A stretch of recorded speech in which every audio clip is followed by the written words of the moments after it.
The widow dug to plant, but what she finds leaves her in shock.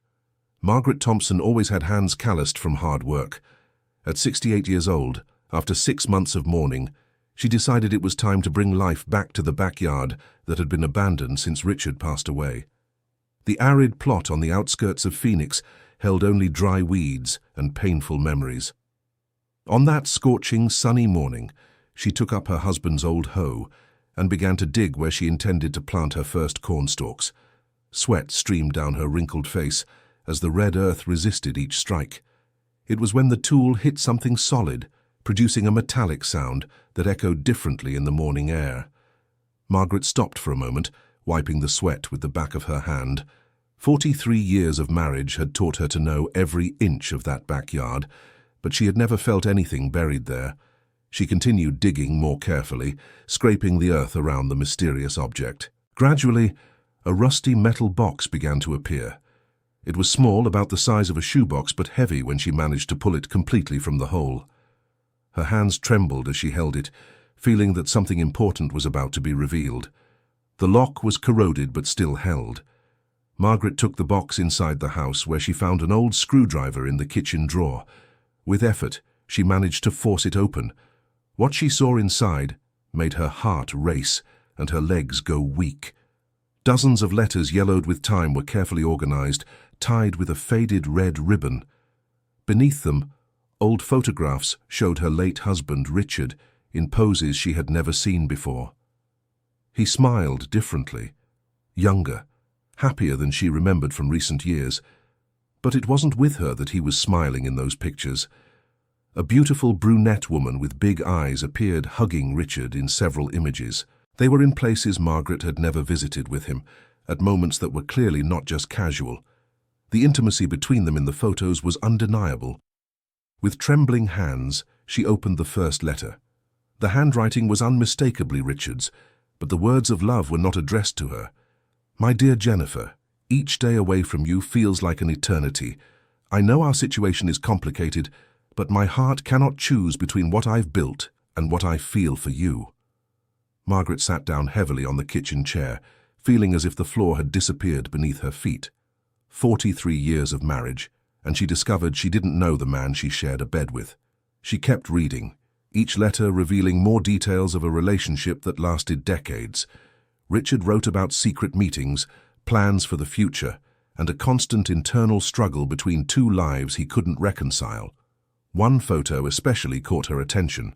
Richard was holding a small child, a boy who couldn't have been more than 5 years old. On the back it was written, "Dad and Daniel, 1995. Margaret quickly calculated, in 1995, she and Richard had already been married for 18 years. Dear listener, if you're enjoying the story, please take a moment to like and especially subscribe to the channel. It helps us a lot as we're just starting out. Now continuing. Margaret's world completely crumbled at that moment. Not only had she discovered a mistress, but also a son Richard had with another woman, a son who should be about 30 years old now, and whom she never knew existed. Her hands trembled so much she could barely hold the photographs. In one of them, the boy was a little older, perhaps 10, playing with Richard in a park she didn't recognize. The resemblance between father and son was striking. Margaret tried to remember 1995. It was a difficult year in their marriage. Richard traveled often for work, or at least that's what he said. She had wanted children for years, but he always found excuses to postpone, saying they weren't financially ready yet. Now she understood why. Among the letters, she found bank transfer receipts, money that regularly left their account, always in amounts she didn't question because Richard controlled the finances. For investments, he always said when she asked about the extra expenses. The receipts told a different story. For over 20 years, Richard had sent money monthly to an account in the name of Jennifer Thompson in the neighboring city of Tempe. Margaret picked up one of the most recent letters, dated just 2 years before Richard's departure. "Jennifer, I know you're tired of waiting, but I need more time. Margaret is going through a hard time with her mother's health. I can't leave her now. But I promise that when everything settles down, we will make a definitive decision about our future." The widow couldn't stop crying. She remembered that period perfectly. Her mother was indeed ill, with heart problems that required constant care. Richard had been a present and caring partner during those difficult months, which made the discovery even more painful. Had it all been a farce? The moments of affection, the nights he comforted her when she cried for her mother, the words of support he whispered in her ear. Margaret found a separate envelope at the bottom of the box, larger than the others. Inside were official documents she didn't fully understand, but which seemed important. It was the deed to a rural property in Tempe, purchased in 2010 in the name of Richard Thompson. He owned a property she knew nothing about. The document showed a 3-hectare plot with a simple house. Margaret had never heard Richard mention any investment in land, much less in another city. Throughout all the years of marriage, they had lived in that modest house in Phoenix, always struggling to pay the bills at the end of the month. How did he manage to buy a property without her knowing? Margaret decided she needed answers, but didn't know where to start. The first person that came to mind was Patricia, her sister-in-law and Richard's older sister. If anyone knew her brother's secrets, it would be her. The next day, Margaret visited Patricia, taking only some of the letters as evidence. The sister-in-law lived a few blocks away in a house even simpler than hers. "Patricia, I need to talk to you about something I found," said Margaret, sitting in the small, cramped living room. The sister-in-law, a 70-year-old woman with completely white hair, immediately noticed the seriousness in Margaret's tone. "What happened, dear?" Margaret showed one of the letters. Patricia read in silence, and her face grew paler with each line. I didn't know anything about this," murmured Patricia, but her eyes avoided Margaret's gaze. "Patricia, you were the closest person to Richard. You talked every week. How could you not know anything?" The sister-in-law stood up nervously, walking to the window. "Margaret, some things are better left in the past. Richard is gone. There's no use stirring these things up now." "No use?" "Patricia, I discovered my husband had a mistress for decades and a child I never knew existed.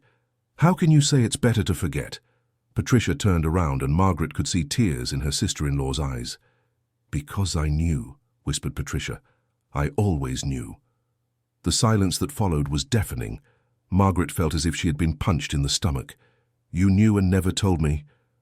Patricia sat back down, covering her face with her hands. "Margaret, you don't understand how difficult it was for me. Richard was my younger brother. I raised him when our parents died. He told me about Jennifer when it all started. He asked me not to say anything because it was just a phase. A phase that lasted 20 years. I tried to convince him several times to break up with her or to tell you. But he always said you couldn't handle it, that it would destroy you. He loved you, Margaret, truly. But he also couldn't leave Jennifer." Margaret stood up abruptly. "He loved me. Patricia, he lied to me for decades. He had a child with another woman while I begged for us to have children." "Daniel wasn't planned," said Patricia quietly. "When Jennifer got pregnant, Richard was desperate. He wanted her to, well, you understand, but she decided to have the boy." Margaret couldn't believe what she was hearing. "And you thought it was right for him to support a secret family with money that was ours?" "Margaret, No, Patricia. There's no justification. You both betrayed me. You had an obligation to tell me." Margaret left her sister-in-law's house even more devastated than when she had arrived. Now she knew she was not only a victim of her husband's betrayal, but also of her sister-in-law's complicity, the only person she had trusted completely after Richard's departure. Back home, she looked again at the property documents. There was a complete address. Margaret made a decision that a few days ago would have seemed unthinkable. She would go to Tempe to confront this Jennifer. The next morning, she took the first bus to the neighboring town. During the 40-minute trip, she mentally rehearsed what she would say to the woman who had shared her husband for so many years. The address led her to a modest house in a quiet residential neighborhood. It was larger than hers, but nothing extravagant. Margaret took a deep breath before ringing the doorbell. A woman of about 60 opened the door. It was the same one from the photographs, obviously older but still beautiful. Her dark hair now had streaks of grey, and her face showed the marks of time, but she maintained the natural elegance Margaret had noticed in the old photos. "Can I help you?" asked Jennifer with a cordial smile. "My name is Margaret Thompson. I was married to Richard Thompson." Jennifer's smile vanished immediately and she paled. How did you... What do you want? I want to talk. I found some things that belong to you. Margaret showed one of the letters. Jennifer looked around nervously, as if afraid the neighbors were watching. Come in, she said, opening the door reluctantly. The living room in Jennifer's house was cozy and well decorated. There were family photos on the shelves, including several of a young man whom Margaret immediately recognized as the boy from the old photographs. Have a seat, said Jennifer, clearly uncomfortable. Would you like some coffee? No, thank you. I just want to understand a few things. Margaret placed the envelope with the letters on the coffee table. How long did you and Richard maintain this relationship? Jennifer sat in the armchair opposite, her hands trembling slightly. 23 years, she replied in a low voice. 23 years, repeated Margaret, feeling the weight of the words.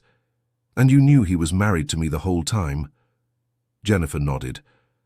How could you live like that, knowing he went home every night to another woman? It wasn't easy, admitted Jennifer, tears beginning to form in her eyes, especially in the early years. But I loved him, and he always promised that one day he would be with me. And you believed that? For a long time, yes, especially after Daniel was born. Richard became more present, more affectionate.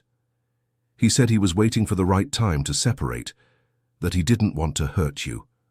Margaret laughed bitterly. Didn't want to hurt me? Jennifer, he deceived me for over 2 decades. He made me believe we were a happy couple while supporting a parallel family. I know there's no justification, said Jennifer, but you need to understand that he suffered a lot with this situation. In recent years, he was becoming more and more tormented. He said he couldn't live with the lie anymore. Where is your son now? Daniel works in New York at a technology company. He has an engineering degree. He was always a good boy. Richard was very proud of him. Margaret felt a pang of pain hearing about the pride Richard felt for the son she never knew. It was a feeling they had never shared together. Does he know about me? He knows his father was married, but never wanted to know the details. Daniel always respected that the situation was complicated. Complicated, repeated Margaret. That's an interesting word to describe a betrayal. Jennifer stood up and went to a bookshelf, picking up a framed photo. This was taken at Daniel's last birthday in March of last year. Richard was very happy that day. Margaret looked at the photo. Richard did look truly happy, more than she had seen him at home in recent years. He was embracing a tall, dark-haired young man who had his eyes and his smile. Why did he never tell me about you? He tried a few times, said Jennifer, especially in the last 2 years, but he always found excuses. He said you were going through a difficult time, that it wasn't the right moment. And you? How did you feel knowing he would never be completely yours? Jennifer sat back down, looking at her own hands. I settled for having just a part of him for a long time. But in recent years, I started pushing him to make a definitive decision. I wanted to get married, have a normal life, introduce him to my friends without lies. And what did he say? That he was working on it. That soon everything would be resolved. Margaret perceived the bitter irony of the situation. While she lived believing she had a stable marriage, Jennifer lived hoping that same marriage would end. May I ask how you met? Jennifer hesitated before answering. I worked at a hardware store in Tempe. Richard showed up one day looking for some parts for a project. It was 2002. I had just gotten divorced and was vulnerable. He was kind, attentive, funny. We started talking. He came back other times, always with excuses to buy something. And when did you find out he was married? Right at the beginning. He was honest about it from the start. He said he was going through a crisis in his marriage and that you two were practically separated. Separated? Margaret couldn't believe it. In 2002. Jennifer, we were never separated. There may have been some arguments, like every couple has, but we were never separated. Jennifer seemed genuinely surprised. He said you slept in separate rooms, that you barely talked, that the marriage was over. That's a lie. We always slept in the same room until the day he left. The two women fell silent, processing the scale of the lies Richard had told them both. He lied to you too, Margaret said finally. It seems so, admitted Jennifer. At that moment, the front door opened and a male voice shouted, "Mom, I'm home." Margaret froze. It was Daniel, Richard's son. A tall young man, about 30 years old, entered the room smiling but stopped abruptly upon seeing Margaret. "Mom, who is this lady?" Jennifer stood up nervously. "Daniel, this is Margaret, your father's wife." The young man stood still for a few seconds, processing the information. Then he politely approached, extending his hand. "It's a pleasure to meet you, Mrs. Margaret. I'm Daniel." Margaret shook his hand, observing how much he looked like Richard at the same age. He had the same posture, the same tone of voice, even some gestures were identical. "The pleasure is mine," she managed to say, still in shock. Daniel sat down next to his mother, clearly uncomfortable with the situation. How are you, after everything?" Daniel's simple question made Margaret realize that he truly cared. There was no hostility in his eyes, only respectful curiosity and a bit of concern. "It's been difficult," she admitted, "especially after finding out about you." "I imagine it must be. Dad always said the situation was complicated, but he never went into details. I always respected the fact that he had a separate life." "Daniel," said Margaret carefully, "would you like to know more about your father? About what he was like at home?" The young man looked at his mother, who nodded encouragingly. "I would like that very much," he said. For the next hour, Margaret told stories about Richard that Daniel had never heard. She talked about his hobbies, his favorite TV shows, his quirks in the kitchen, his worries about the future. Daniel, in turn, shared memories that showed a paternal side of Richard that Margaret had never witnessed. He talked about how his father helped him with his studies, about the advice he gave when Daniel faced difficulties in college, about the pride he showed with each of his son's achievements. "Dad always said I was the most important thing in his life," said Daniel. "But he also spoke of you with great affection, Mrs. Margaret. He said you were a strong and kind woman, and that he felt guilty for not being able to give you the life you deserved." "What life did I deserve?" asked Margaret. "Children," said Daniel simply. "He knew how much you wanted to have children, and it tormented him because he couldn't give that to you without revealing my existence." Margaret felt a deep pain in her chest. For years she had blamed herself for not being able to get pregnant, going through medical exams and treatments. Richard always comforted her, saying they had time, that they shouldn't pressure themselves. Now she discovered that he simply didn't want more children because he already had one. "Daniel," she said, her voice choked, "do you have siblings on your mother's side?" "No, I'm an only child. And you?" "I also never had children. Your father was... You are his only child." The weight of this revelation fell upon the three of them. Daniel was Richard's only child, the only one who carried his blood and his memory to the next generation. "Mrs. Margaret," said Daniel hesitantly, "may I ask you something?" "Of course." Do you hate me for existing?" The question caught Margaret off guard. She looked at that polite, intelligent young man who had clearly been well raised and loved. How could she hate him for something that wasn't his choice? "No, Daniel, I don't hate you. You're not to blame for anything. In fact, it's strange to say this, but I'm happy to meet you. Really, really. You are a part of Richard that I never knew, and from what I can see, it's a very good part." Daniel smiled for the first time since he arrived. "Thank you for saying that.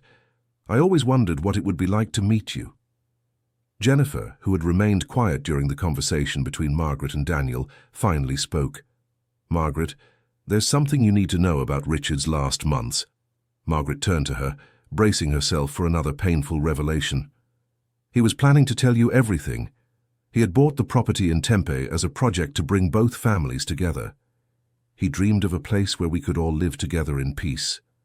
"Live together in peace?" Margaret couldn't hide the disbelief in her voice. "I know how it sounds," said Jennifer, "but he truly believed it was possible. In recent years, he talked a lot about how good it would be if you could meet Daniel, if we could be an extended family." Daniel confirmed, "It's true, Mrs. Margaret. Dad always said his biggest frustration was not being able to unite the two parts of his life. He thought if you met, you would understand each other.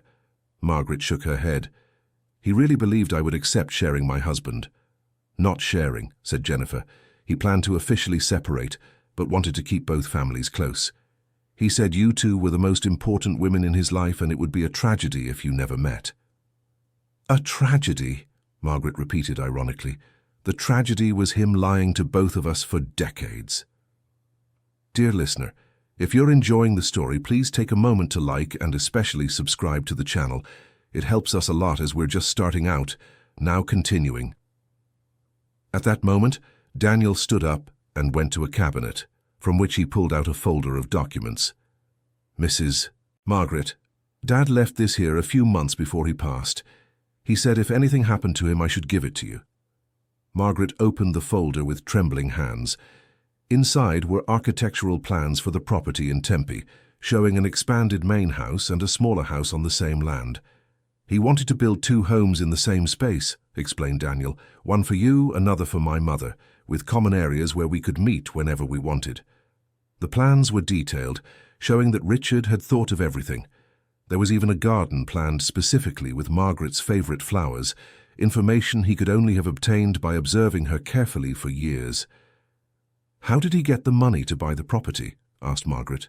Jennifer and Daniel exchanged glances. Tell her, said Daniel. Richard had a second job for years, revealed Jennifer. On weekends, he worked as a bricklayer on private construction sites. All the extra money went to the property project. Margaret remembered Richard's absences on Saturdays and Sundays. He always said he was helping friends or taking care of personal matters. In truth, he was working to build a future where he could unite his divided family. He was working himself to death, murmured Margaret. Literally, said Daniel sadly. The doctors said the excessive fatigue may have contributed to his heart problems. Margaret felt a confusing mix of anger, sadness, and even a strange admiration. Richard had lied and betrayed, but he had also worked tirelessly trying to find a solution to the situation he himself had created. There's one more thing, said Jennifer hesitantly. She went to the bedroom and returned with a box, similar to the one Margaret had found buried. This box has letters he wrote to you, but never had the courage to deliver. Margaret opened the box with her heart racing. Inside, dozens of letters addressed to her, some dated just weeks before Richard's passing. The first letter she read made her tears fall. My dear Margaret, I don't know where to begin to ask for your forgiveness. I know I failed as a husband, as a man, as a human being. What began as a moment of weakness became a double life that has consumed me for over 20 years. You deserved the truth from the start, and I was too much of a coward to give it. Margaret continued reading with a choked voice. I want you to know that I never stopped loving you.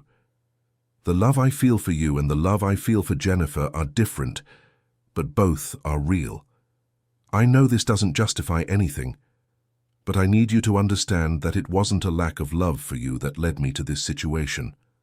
I have a son, Margaret, a son I would very much like you to meet. He's a good young man, smart and caring, and I know you would like him. I also know it would be difficult for you to accept, but it's my greatest dream to see you meet.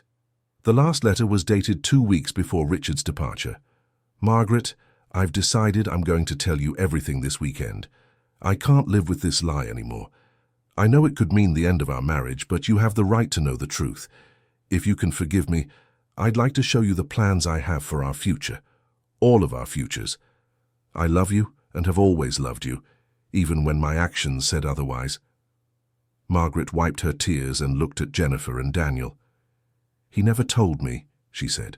That weekend he acted normally. He even seemed more affectionate than usual. He lost his nerve, said Jennifer. He called me that Sunday night saying he couldn't do it, that he needed more time to find the right words. And then he left the following Tuesday, Daniel added. The three fell silent, processing how life had taken a completely different turn because of a conversation that never happened. Mrs. Margaret, said Daniel after a few minutes, may I ask a personal question? Of course. Do you think you can forgive us? For existing, for being part of Dad's life that was hidden from you. Margaret looked at that young man who had lost his father just as she had lost her husband. She looked at Jennifer, who had also loved Richard and was also suffering his absence. Daniel, you were also victims of your father's choices. He lied to me, but he also lied to you. Jennifer lived 23 years waiting for a future that might never have come to pass. You grew up with only half a father. You're right, said Jennifer. I always knew I was living an illusion, but I chose to continue because I couldn't imagine my life without him. And now, asked Margaret, how are you both dealing with all this? Daniel answered first. It's been difficult. Losing Dad was already painful, but finding out he was planning major changes and never got the chance to carry them out makes everything more complicated. Jennifer nodded. I keep thinking about what would have happened if he had told you the truth. Could we really have found a way to coexist? Honestly, said Margaret, I don't know. At that moment, I probably would have been furious and asked for a separation. But now, knowing you, seeing how Daniel is a polite young man, and how you, Jennifer, also suffered in this situation, I'm no longer sure. How do you feel about us now? Asked Daniel. Margaret thought carefully before answering. I feel that you are a part of Richard that I never had the chance to know. And strangely, I feel as if I've gained a family I didn't know existed. Jennifer was surprised. You don't hate us. How could I hate you? Daniel, you are the son of the man I loved. Jennifer, you loved him too in your own way. All three of us lost the same person, only we discovered that the person we lost was more complex than any of us imagined. Daniel stood up and hesitantly approached Margaret. Mrs. Margaret, may I give you a hug? Margaret stood up too and hugged the son Richard never gave her, but who was now there, real and caring. You can call me Aunt Margaret, she said, surprising herself. Daniel smiled broadly. Aunt Margaret, would you like to see the property Dad bought? Would you take me there? We would take you, said Jennifer. If you want to, of course. The next day, the three of them went together to the property in Tempe. It was exactly as shown in the plans. A large plot of land with a simple but well-built house surrounded by fruit trees. Richard had begun the renovations. One area of the house was being expanded, and the foundations for the second residence were already in place. He came here every Sunday, Daniel said, showing the plans that were still kept in a drawer. Always working, always planning. Margaret walked around the property, imagining what it would be like if Richard's dream had come true. There was even a small garden started, with the vegetables she most liked to cook. How did he know I liked to plant okra? She asked, pointing to the plants. He paid attention to everything about you, said Jennifer. Whenever he came back from your house, he would talk about the things you did, the food you prepared, the shows you liked to watch. Sometimes I was jealous of how he spoke about you. Jealous? He spoke of you with a different affection, as if you were special in a way I never could be. Margaret looked at Jennifer in surprise. But he was with you for over 20 years. If I was so special, why did he never choose me definitively? Because he couldn't choose, said Daniel. He told me once that loving you both was like having two hearts. One couldn't live without the other. As they explored the property, Margaret began to understand the scale of Richard's project.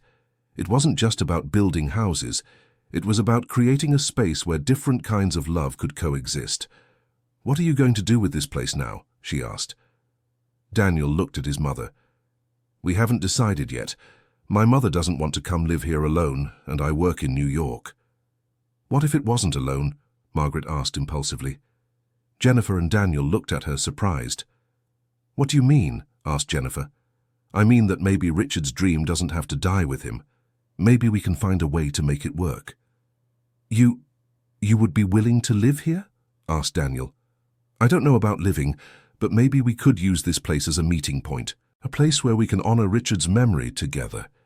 Jennifer was silent for a few minutes, walking through the area that would be her private garden. Margaret, can I ask a personal question? Of course. Can you really forgive us? I'm not talking about anger or resentment. I'm talking about real forgiveness. Margaret thought about everything she had discovered in the last few days. The betrayal, the lies, the secret family. But she also thought of Daniel, a young man she was learning to like, and of Jennifer, a woman who had suffered as much as she had. Jennifer, I spent 43 years of my life loving a man I thought I knew completely. I discovered he was more complex than I imagined. He was capable of lying and betrayal, but also capable of loving deeply and working tirelessly to try to do the right things. And does that change anything? Asked Daniel. It changes everything, said Margaret, because it makes me realize that love isn't black and white. Richard loved me, loved you, and suffered trying to reconcile those loves. It doesn't justify the lies, but it explains the complexity of the situation. So you can forgive us? Insisted Jennifer. I already have, said Margaret, because I realized that all three of us were victims of Richard's inability to make a decision. He put us in an impossible situation without our knowledge. Daniel walked up to a fruit tree and picked a ripe mango. Aunt Margaret, would you like us to spend some Sundays here, taking care of what Dad started? I would really like that, she said, surprising herself with her own answer. And you, Mom? Asked Daniel to Jennifer. If Margaret agrees, I would like that too. At that moment, Margaret realized she was about to embark on something completely new, a family that didn't follow traditional patterns, united by a man who was no longer there, but who had left behind a complicated yet love-filled legacy. During the following weeks, the three began to meet regularly at the property. Daniel came from New York on weekends, and Margaret and Jennifer took turns caring for the vegetable garden and the garden during the week. Interestingly, the two women discovered they had much in common beyond their love for Richard. Both enjoyed cooking, tending to plants, watching old soap operas. Gradually, a genuine friendship began to blossom between them. It's strange, said Jennifer one day, while they were watering the tomato plants. I always imagined you would be different. Different how? I don't know, more elegant, more sophisticated. Richard always spoke of you with such respect, as if you were a society lady. Margaret laughed. Jennifer, I'm a simple woman who spent her life working hard and taking care of the home. There's nothing sophisticated about me. But there is something special, insisted Jennifer. The way you welcomed us, how you forgave, how you're trying to build something new from this situation. Not everyone would do that. Maybe it's because I'm getting old, said Margaret. At 68, you learn that life is too short to waste time on anger and resentment. Daniel, who had arrived from New York that morning, joined them in the garden. How do you two manage to work so well together? He asked. When I was a teenager, I imagined if you ever met, there would be a war. Perhaps because we discovered we are not enemies, said Margaret. We're just two women who love the same complicated man, and who are now learning to love each other as family, added Jennifer. Daniel smiled. Dad would be happy to see this. He would, agreed Margaret. Despite all his mistakes, in the end he got what he wanted, to bring us together. As the months passed, the property came to life. The main house was finished following Richard's original plans, and the smaller house was built exactly as he had designed it. Margaret decided to keep her house in Phoenix, but spend weekends at the property. Jennifer made the opposite choice, moving there permanently and visiting friends in the city during the week. Daniel managed to negotiate remote work that allowed him to come to Tempe more frequently, staying in the smaller house whenever he visited. Have you noticed we're living exactly Dad's dream? He said one Sunday, as the three of them had lunch together on the porch. With one difference, said Margaret. He's not here to see it. Yes, he is, said Jennifer. In some way, he is. Every time you teach Daniel a recipe that Richard liked, every time I tell you a story about him you didn't know, every time the three of us laugh together, he is present. Margaret nodded. It was true. Richard was present in the way Daniel gestured while speaking, identical to his father. He was present in the recipes Jennifer knew how to make, and that he had praised for years. He was present in the growing affection between the three people he loved most in life. One day, while organizing Richard's belongings that were still stored at the property, they found one last surprise. Inside an old drawer there was a sealed envelope with the following inscription: "To be opened only if Margaret, Jennifer, and Daniel are together." The three looked at each other, surprised. How did he know this would happen? Asked Daniel. Perhaps he had more faith in your ability to understand each other than you yourselves did, suggested Jennifer. Margaret carefully opened the envelope. Inside was a final letter from Richard and 3 small packages, one addressed to each of them. The letter said, "If you are reading this together, it means my greatest hope has come true. It means love was stronger than anger, understanding was stronger than resentment, and you managed to build a family from the pieces I left scattered. Margaret, my love, you were always my anchor, my certainty, my home. I know I failed you, but I hope you can see that my mistakes came from weakness, not from a lack of love. Jennifer, my passion, you were always my adventure, my surprise, my renewal. Thank you for giving me Daniel and for accepting to love only a part of me for so long. Daniel, my son, you are my greatest achievement and my hope for the future. Take care of these 2 extraordinary women who are now part of your family. In the small packages, there is something special for each of you. I hope they serve as a reminder not of my mistakes, but of the true love I felt for each one." Daniel opened his package first. Inside was an antique pocket watch that belonged to Richard's grandfather. "Dad always said this watch would be mine one day," he said emotionally. Jennifer opened hers and found a simple but elegant pearl necklace. "He gave me this on our 10th anniversary together," she said with tears in her eyes. "He said he wanted me to have something beautiful that was just mine." Margaret hesitated before opening her package. When she did, she found the engagement ring Richard had worn throughout the marriage, along with a small bracelet she didn't recognize. "The bracelet was the first thing I bought for you," said a voice behind them. Everyone turned, startled. It was Patricia, Margaret's sister-in-law, standing in the doorway of the house. "Patricia!" exclaimed Margaret. "How did you know we were here?" "I came looking for you. I needed to speak with everyone," said Patricia, entering the living room. "And about the bracelet. Richard told me he bought it for you after the first month of dating, but he never had the courage to give it because he thought it was too simple." Margaret looked at the delicate bracelet, trying to remember those first months of her relationship with Richard. "Patricia," she said, "what are you doing here?" The sister-in-law sat down heavily in a chair. "I came to ask for forgiveness, from all of you, especially from you, Margaret, for keeping the secret all these years, but also from you, Jennifer and Daniel, for never having tried to get to know you." "You didn't have to do that," said Jennifer. "Yes, I did. Richard was my younger brother. I raised him after our parents died. I always felt responsible for him. When he told me about you, Jennifer, I should have insisted he tell the truth from the beginning." "Why didn't you?" asked Daniel. Patricia looked at him affectionately. "Because I also became attached to the secret. Knowing you even from afar brought me joy. You were like a grandson I never had.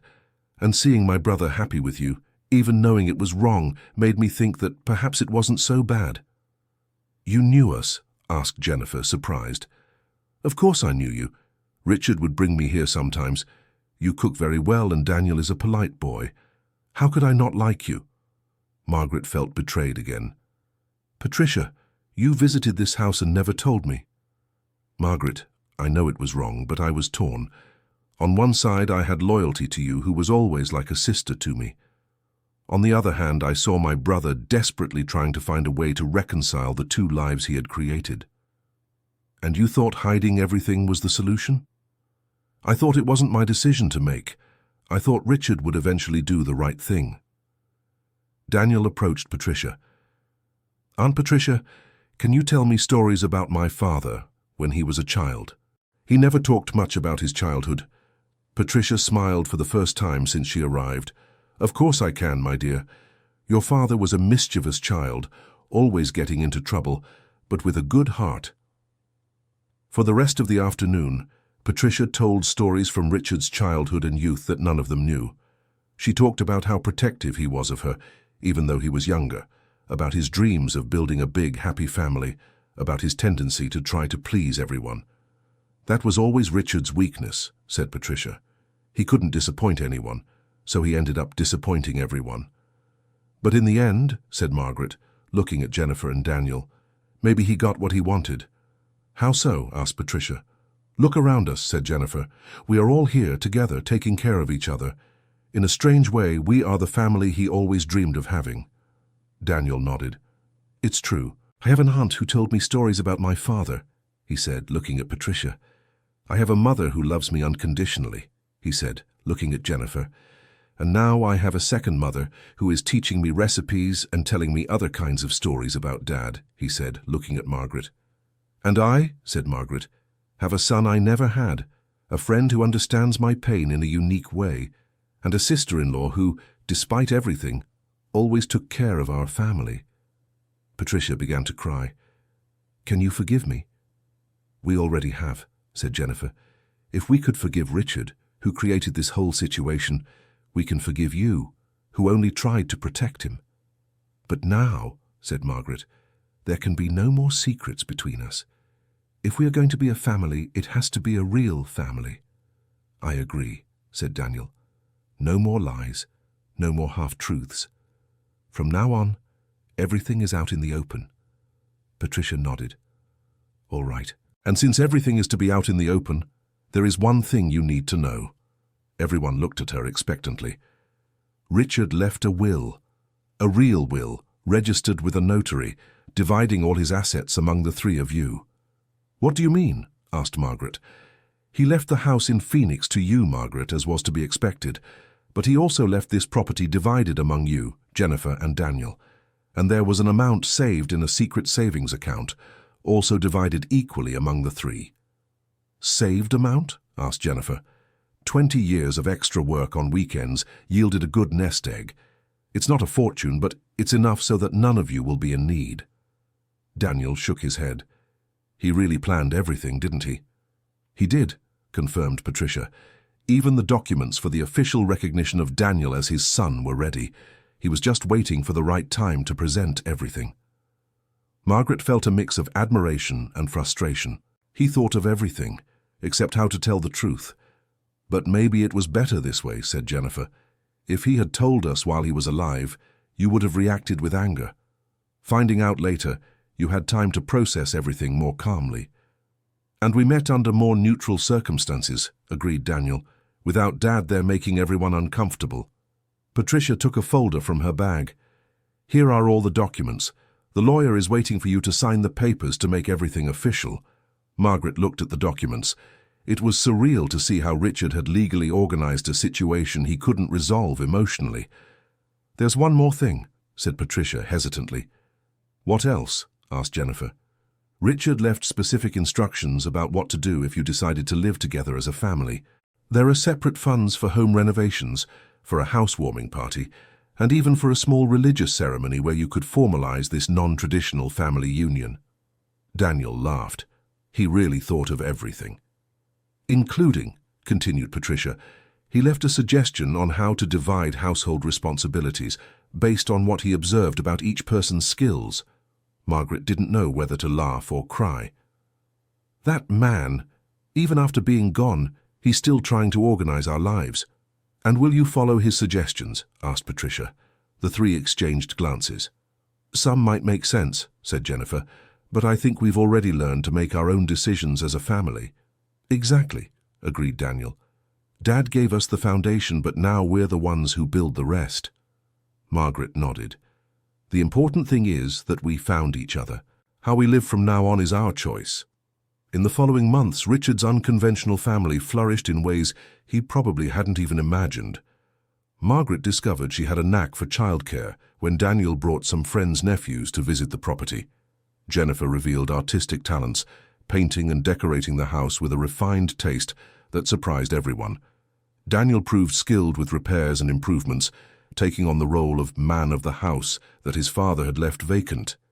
Patricia became a frequent visitor, embracing the role of great aunt with enthusiasm. She brought stories, old family recipes, and a wisdom that only comes with age. The property transformed into a true home. The garden flourished under Margaret's care, who discovered a passion for gardening she had never fully explored. The vegetable garden, tended by Jennifer, provided fresh vegetables for the communal meals that became a Sunday tradition. Daniel set up a small workshop, where he fixed broken things and worked on home improvement projects. He also took responsibility for handling the bureaucratic aspects of the property, something the two older women didn't feel comfortable doing. One day, while organizing old photos of Richard to create a family album, they found another surprise. "Look at this," said Daniel, showing a photo where Richard appeared with an unknown elderly man. "Who is this?" asked Margaret. Jennifer studied the photo. "I have no idea, but the photo is recent. I can tell by the shirt Richard is wearing. It's a shirt I bought for him last year." Patricia looked at the photo and paled. "I know who it is," she said softly. "Who?" "It's Anthony Thompson, Jennifer's father." Jennifer's eyes widened. "My father? But how?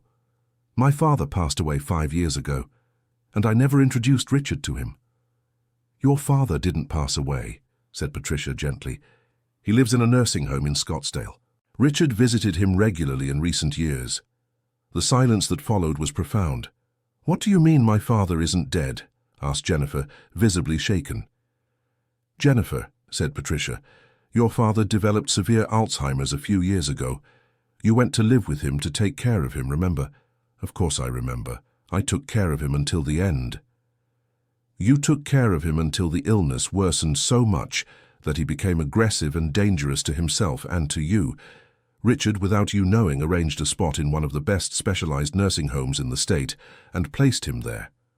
"But I went to his funeral." "You went to the symbolic funeral you held when he stopped recognizing anyone.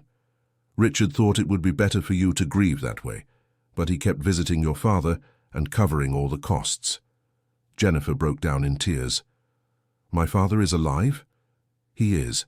And even with advanced Alzheimer's, sometimes he asks about the beautiful daughter he hasn't seen in a long time." Daniel hugged his mother, who was weeping convulsively. "Mum, do you want to visit Grandpa?" I don't know if I can. I let him die to me so long ago." Margaret approached Jennifer. "Jennifer, it doesn't matter how long you've been grieving. Your father is alive, and you have a chance to see him again. Even if he doesn't recognize you, you can say a real goodbye." "Would you come with me?" asked Jennifer. "Of course, we would all go." The next day, the four of them went to the nursing home in Scottsdale. The place was truly excellent, clean, well kept, with specialized professionals and a facility that certainly cost a lot of money. "How could Dad afford this?" asked Daniel. "With the extra weekend work," explained Patricia.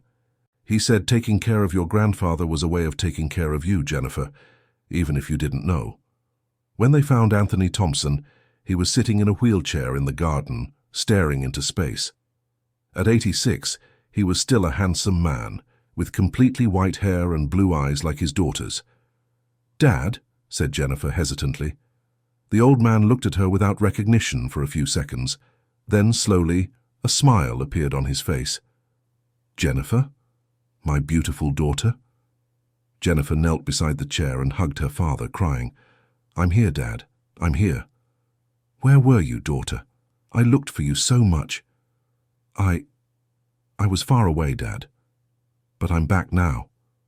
Anthony looked at Daniel with curiosity. "And who is this handsome young man?" "He's my son, Dad. Your grandson." "Daniel." "My grandson?" Anthony's eyes lit up. "I have a grandson." Daniel stepped forward and took his grandfather's hand. "Nice to meet you, Grandpa. I'm Daniel." "Daniel, what a beautiful name. You look like someone I knew." "Like his father," said Jennifer. "Do you remember Richard, Dad?" "Richard? Richard?" Anthony thought for a moment. "The tall young man who used to visit me? He doesn't come anymore." "No, Dad, he had to travel very far away." Margaret approached. "Mr. Anthony, I'm Margaret. I was married to Richard." "Ah, Richard's wife. He talked about you a lot. Said you were a very good woman.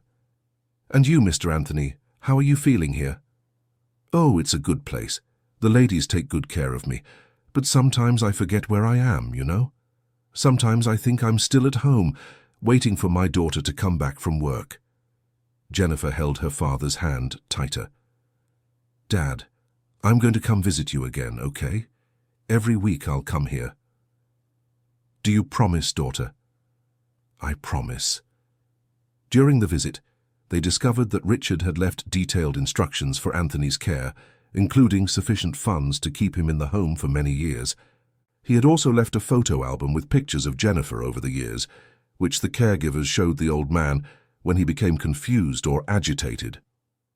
"Richard thought of everything," murmured Jennifer on the way back. "He took care of your father as if he were his own family," said Margaret. "Even though you weren't officially married, he took on all the responsibilities of a son-in-law." Daniel was thoughtful. "You know what else amazes me? Dad managed to take care of all of us without us knowing. She cared for Aunt Margaret like a wife, cared for me like a son, cared for her mother like a companion, and cared for Grandpa as if he were her own father. And still," said Patricia, "he felt guilty for not being able to do more." That night, back at the property, the four of them sat on the porch to talk about everything that had happened. "Jennifer," said Margaret, "how are you feeling after reuniting with your father?" "Confused," she admitted.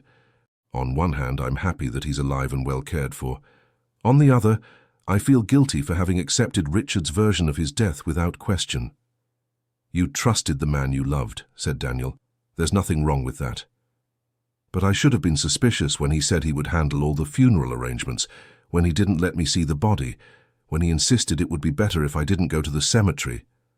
"Jennifer," said Margaret gently, "Richard did that because he loved you and didn't want you to suffer seeing your father in that state. It may have been the wrong decision, but it was made out of love." "And now?" asked Patricia. "What are you going to do?" "We are going to include Grandpa Anthony in our family," said Daniel determinedly. "We will visit him every week. We will bring pictures of our gatherings here. We will make him feel part of what we've built." "Even when sometimes he doesn't recognize you?" asked Patricia. "Especially when he doesn't recognize us," said Jennifer. "In his moments of clarity, I want him to know he wasn't abandoned, that he has a family that loves him." Margaret nodded. "And who knows, with regular visits and a lot of affection, he might even improve a bit. I've seen cases of people with Alzheimer's who respond well to constant affection." "True," agreed Daniel. "And I want to get to know my grandfather better. I want to hear the stories he remembers. I want to understand where Mom inherited so many good qualities from." With the inclusion of Anthony Thompson in the family dynamic, the property in Tempe became even more special. Every Saturday, they made the trip to Scottsdale to visit the elderly man. They brought photos, homemade food, and a lot of love. Anthony didn't always recognize the visitors, but he was always happy when they arrived. On good days, he would tell stories of Jennifer's youth, ask questions about Daniel, and even chat with Margaret about old recipes. "Do you know how to make cornmeal cake?" he asked Margaret during one visit. "Yes, I do, Mr. Anthony.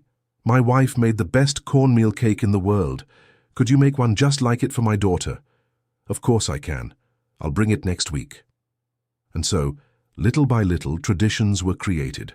Margaret learned to make the cornmeal cake exactly as Jennifer's late mother used to, following Anthony's confused but affectionate instructions. Jennifer brought the guitar her father played in his youth, and Daniel learned some old songs to play for his grandfather. Patricia became a constant companion on these visits, taking on the role of the family friend who would chat with Anthony about the old days, when he could remember them. 6 months after discovering Anthony was alive, Jennifer made an important decision. "I want to bring my father to live with us," she announced during one of the Sunday lunches. Daniel and Margaret exchanged glances. "Jennifer," said Margaret carefully, "caring for a person with Alzheimer's is very difficult. You tried to do it alone before and almost had a nervous breakdown. But this time I won't be alone. I have you." Daniel nodded. "If that's what Mom wants, we'll make it work. We can hire a nurse for the medical care and we'll handle the emotional part." "But are you sure?" asked Jennifer. "It will completely change the dynamic of our home." "Jennifer," said Margaret, "that's what family is. It's taking care of each other, especially when someone needs it most. If you want your father here, he will be welcome." Patricia, who had overheard the conversation, offered to help. "I took care of my mother in her final years. I know how to handle confused elderly people. I can come stay a few days during the week to help." And so, 2 months later, Anthony Thompson moved to the property in Tempe. A room on the ground floor of the main house was specially prepared for him, with safety bars, non-slip flooring, and a bell he could use if he needed help. Contrary to initial concerns, Anthony adapted well to the new routine. The familiar and peaceful environment of the property seemed to calm him. He enjoyed sitting on the porch watching the birds, helped, or thought he helped, in the vegetable garden, and had moments of lucidity that were becoming more frequent. "I think Grandpa's dad is happy here," said Daniel one afternoon, watching as Anthony hummed while Margaret gave him his medicine. "He is home," said Jennifer. "For the first time in years, he is truly home." Anthony's presence brought a new dimension to the family. He was like a gentle patriarch who, even in mental confusion, emanated wisdom and affection. In his lucid moments, he gave surprisingly pertinent advice and told stories that connected the past to the present. "You know," he said to Margaret on a clear morning, "my daughter was always stubborn. When she likes someone, she doesn't give up easily. It must have been hard for her to share Richard's heart." "You remember Richard?" asked Margaret, surprised. "I do. Good man, hard-working but complicated. Had a very big heart, you know. Sometimes a very big heart brings problems." "How so?" "A small heart loves little and suffers little. A big heart loves much and suffers much. Richard was the big-hearted type." Margaret was impressed by the old man's sudden lucidity. "And what do you think of our situation? Of us living together like this?" Anthony smiled. "I think Richard got what he wanted, even without being here to see it. Sometimes things work out in ways we don't expect." Conversations like this became precious to the whole family. Anthony, even with his mind confused most of the time, had moments of almost prophetic clarity that helped everyone better understand the complex situation they had inherited from Richard. 1 year after the discovery of the box buried in the backyard, the family decided to have a small celebration. It wasn't anyone's birthday, it wasn't a holiday. It was just a way to mark the time they had spent together and the transformations they had lived through.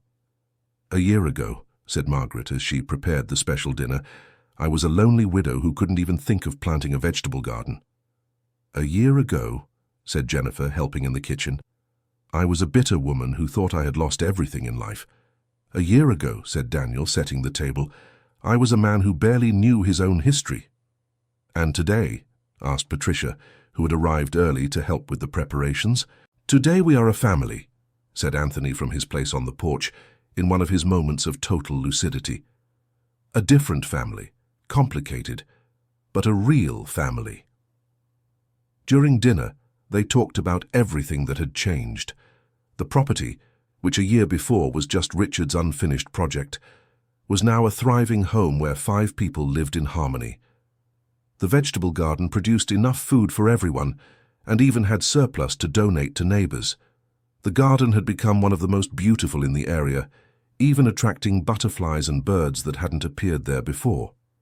Daniel had managed to negotiate a completely remote job, allowing him to spend more time at the property. His technical skills perfectly complemented Margaret's domestic abilities and Jennifer's artistic talents. Margaret had discovered a passion for gardening she never imagined having. More than that, she had found a second family at 68, proving it's never too late to start over. Jennifer had regained the father she thought she'd lost and gained a true friend in Margaret. The guilt she carried for years for being the other woman had dissolved in mutual understanding and genuine affection. Patricia had become the great aunt the family needed, bringing stories, wisdom, and an emotional stability that helped in difficult times. And Anthony, even with his limitations, had found a place where he could be useful, loved, and respected in his dignity. "You know what amazes me most about all this?" said Daniel during dessert. "What?" everyone asked. "That we managed to turn the most painful lie of our lives into the most beautiful truth. Dad lied, cheated, complicated everything. But in the end, his love for each of us was real. And it was that real love that brought us together." "It's true," agreed Jennifer. "If he had been completely honest from the start, maybe we would never have met. Or maybe we would have met as enemies." "His lies hurt us," said Margaret, "but they also created the circumstances that allowed us to find each other as a family." Anthony, who had been quiet during the conversation, suddenly spoke. "Richard is here." Everyone fell silent. "Dad, Richard is gone," said Jennifer gently. "I know," said Anthony with a smile, "but he is here. In Daniel, who has his way of solving problems. In Jennifer, who cooks the foods he liked. In Margaret, who takes care of everyone as he would have wanted to. In Patricia, who tells the stories he used to tell. And in you too, Grandpa," said Daniel, "who gives us the wisdom he would have liked to have had."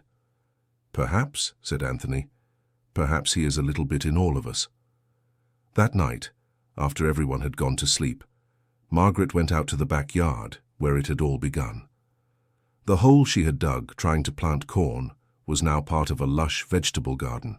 In the exact spot where she found the box of secrets, she had planted a rose bush that bloomed all year. "Richard," she said softly to the starry night, "you did it. Not the way you planned, but you did it." A gentle breeze rustled the rosebush leaves, as if in reply. "Thank you," she said, "for giving us to each other." The next morning, the family's normal routine began again. Margaret woke up early to tend the garden. Jennifer prepared breakfast for everyone.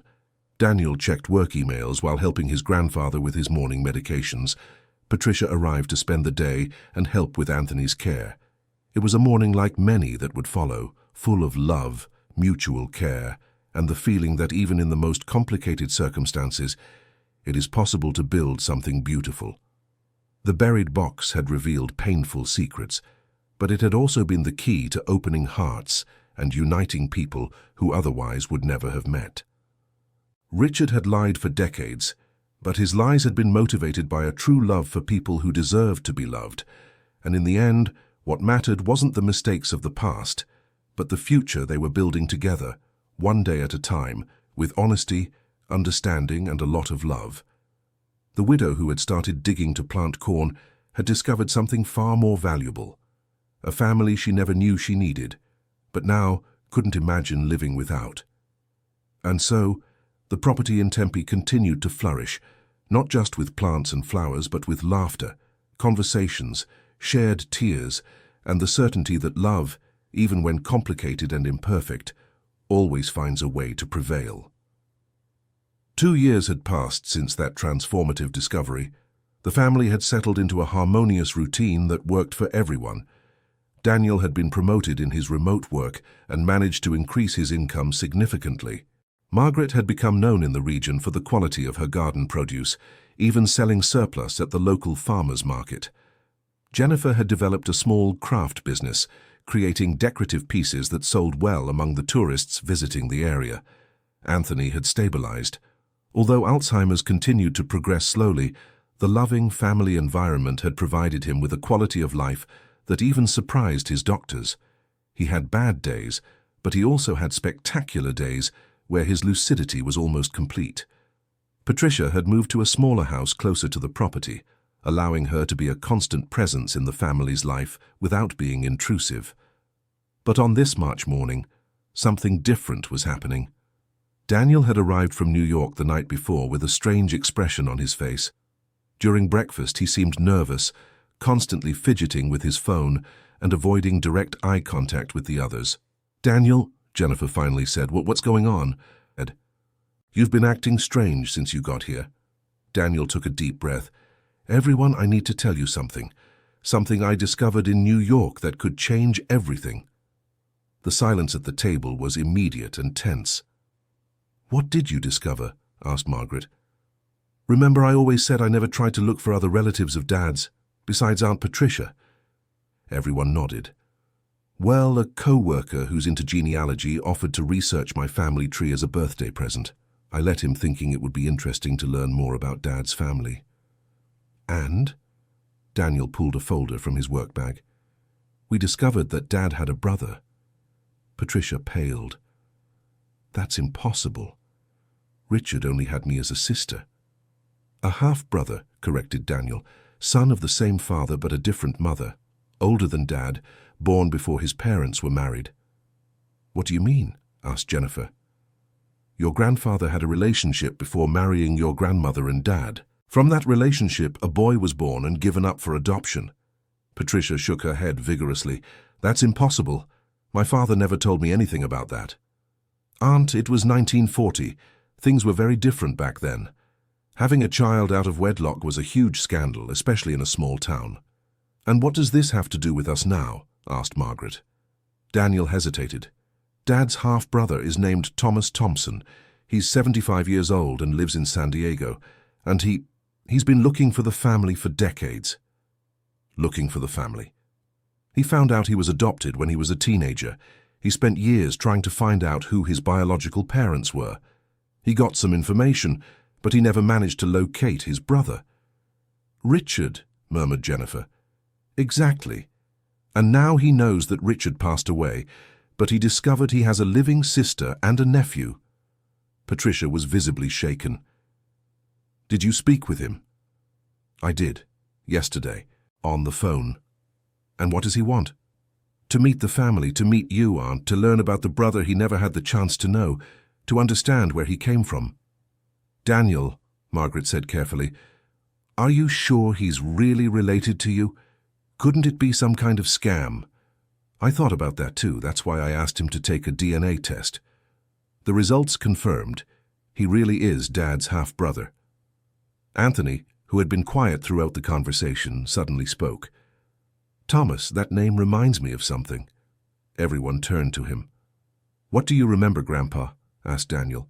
Thomas, my compadre Joseph used to talk about a Thomas, a boy who was given to a family in San Diego. That was a long time ago when I was young. Mr. Anthony, said Patricia, approaching him. Did you know Joachim's father? Yes, I did. Good man. But he had his secrets. Everyone has secrets, right? The family exchanged glances. It was as if the secrets would never stop appearing. Daniel, said Jennifer, what exactly does this Thomas want? He wants to come meet you all. He's willing to travel here. He said he doesn't want to be a bother. He just wants to meet the family he never had. But we've barely adjusted to our own situation, said Margaret. Is it really a good idea to complicate things even more? Aunt Margaret, said Daniel, think about how you would feel if you were in his place, 75 years old, searching for family your whole life, and finally discovering you have relatives. You're right, she admitted. Patricia was silent for a long time. Finally she spoke. If he really is Richard's brother, then he is family, and family doesn't shut the door on family. So you agree to meet him? Asked Daniel. We agree, said Jennifer. When could he come? Next weekend, if you all agree. We agree, said Margaret, but on one condition. What? No more secrets. If we're going to meet this Thomas, we want to know everything.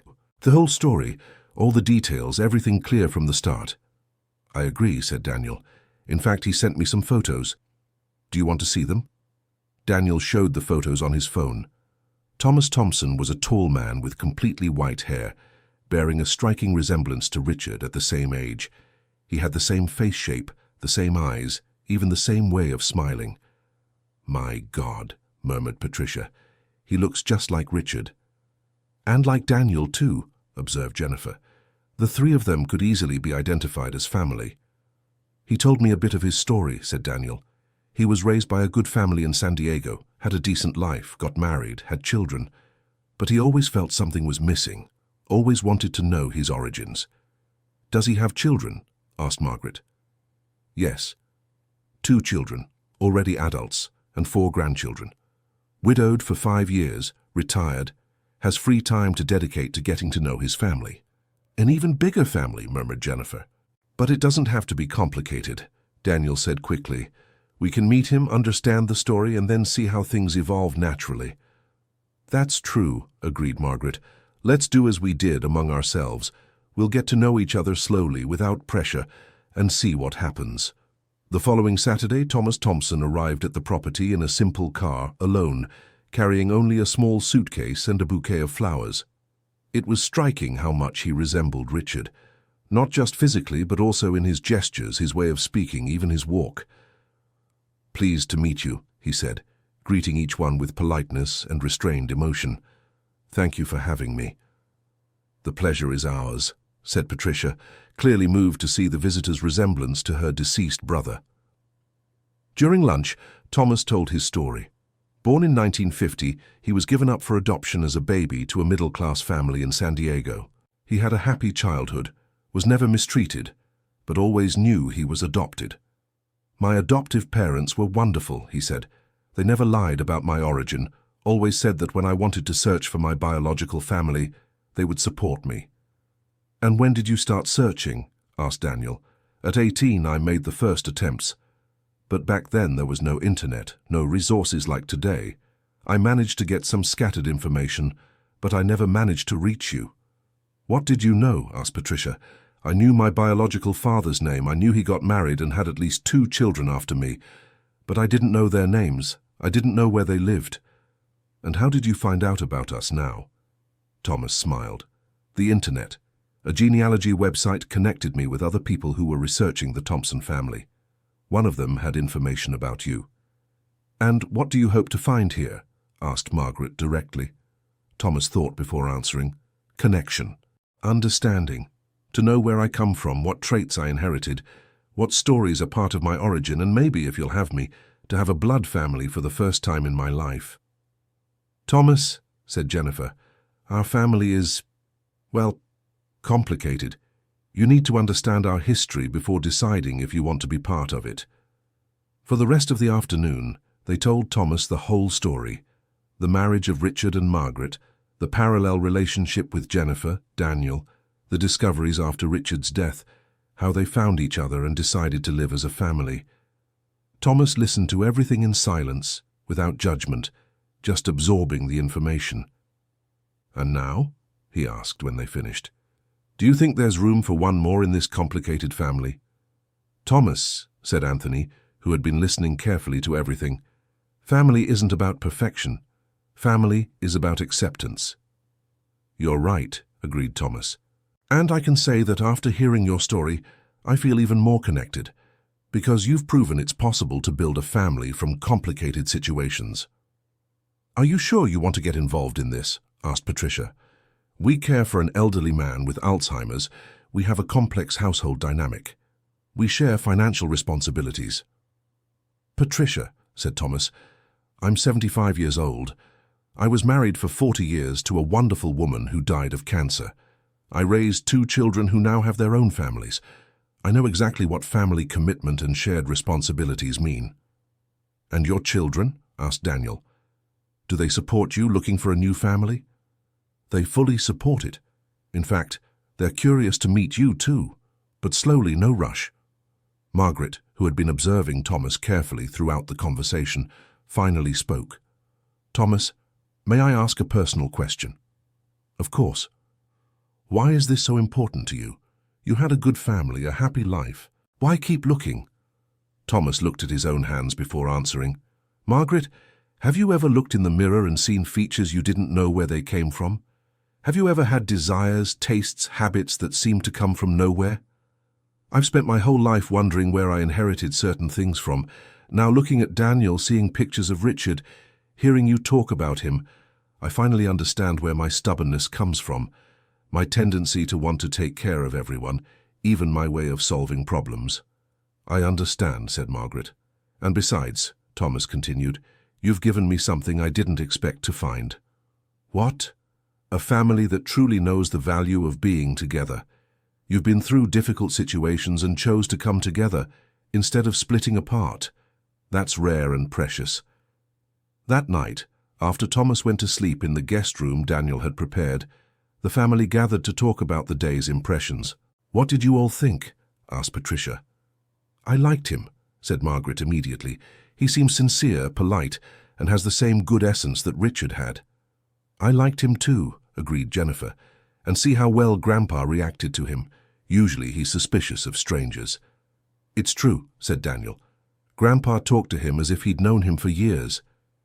"And did you see how much he physically resembles Richard?" said Patricia. "Sometimes, looking at him, I had the impression that my brother was right there." "So you think we should include him in the family?" asked Daniel. "Slow down," said Margaret. "Let's get to know him better, see how he adapts to our routine, how we adapt to his presence." "I agree," said Jennifer. nothing rushed but also without prejudice. On Sunday, Thomas helped in the vegetable garden, talked at length with Anthony about the old days, and even cooked lunch, revealing surprising culinary skills. "Where did you learn to cook like this?" asked Jennifer, impressed with the roasted chicken he had prepared. "My wife taught me.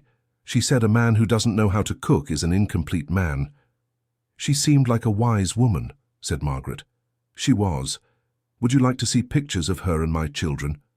Thomas showed pictures of an entire life: wedding, young children, birthdays, children's graduations, grandchildren's births. It was evident he had had a full and happy life. "Why didn't you bring anyone from your family to meet us?" asked Daniel. "I wanted to meet you first, to be sure there was a real connection before involving other people. But if you'd like, on my next visit, I can bring my youngest son. I think you'd like him." "We would," said Patricia. "Family should meet family." When it was time for Thomas to return to San Diego, the whole family was on the porch saying goodbye. "Thank you for having me," he said, visibly moved. "It's been decades since I felt so at home." "This is your home now," Anthony said lucidly. "Come back any time." "I will come back," promised Thomas, "if you'll allow me." "Of course we allow it," said Margaret. "But next time, stay longer." After Thomas left, the family sat down to evaluate the weekend. "You know what impressed me most about him?" said Daniel. "What?" everyone asked. "The way he naturally fit into our dynamic. He helped without being asked, talked without forcing intimacy, respected our spaces and routines." "It's true," agreed Jennifer. "And see how well Grandpa reacted to him. That says a lot." "Anthony has a very good instinct about people," said Patricia. "If he approved of Thomas, it's because Thomas is good people." "So are we in agreement?" asked Margaret. "Shall we include Thomas in the family?" "We are," they all said in unison. And so 3 years after the discovery of the buried box, the family gained another member.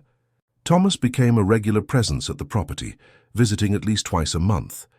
He brought his children and grandchildren to meet the family, creating an even larger network of relationships. Thomas's children, Charles, 45, and Michelle, 42, were enchanted by the family's story and quickly integrated into the gatherings and celebrations. The grandchildren, energetic teenagers, brought new life to the property, especially for Anthony, who loved having young people around.